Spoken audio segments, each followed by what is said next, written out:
In security world, the most dangerous weapon is not a gun, a knife, or a bomb. The most dangerous weapon is intent hidden in human behavior. Tatago lang, nagkukubli. Babalat kayo. Before a person attack, steals, or harms other, their body speaks first. Nakikita yan, no? Aligaga, sabi nga. Body language is the silent alarm system of security professionals. If you learn to read it, you can stop danger before it happens.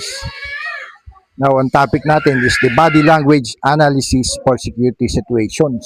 Yun ang ating ibabahagi sa Docu ni F. Santos, munting kalaman, dagdag kalaman. And why body language matters in security? Because most crimes do not happen suddenly. They are pre-incident indicators. Small movements, nervous habits, and behavioral leaks that reveal intent. A trained security guard does not just watch cameras, no? Hindi yung patingin-tingin lang, pakahang-kahang, patayo-tayo. He watches people. Ano yung nakikita niya sa paligid niya, sa kanyang AOR. Because the body reveals what the mouth hides, no? Iba yung sinasabi sa kinikilos. Alamin natin yung baseline versus anomaly behavior, no? Ano ba yung baseline of behavior?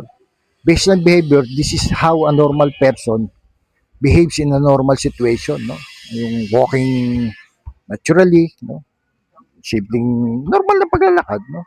Yung casual posture, calm breathing, normal eye movement.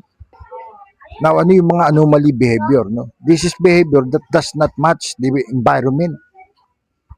A person sweating in an air-conditioned area, no?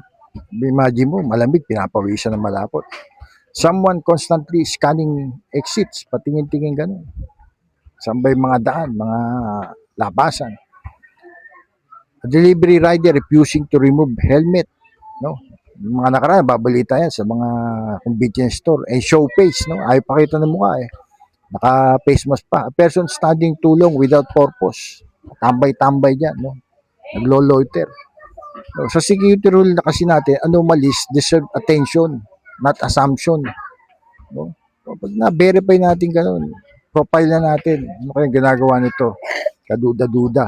No? Ganyan ang security.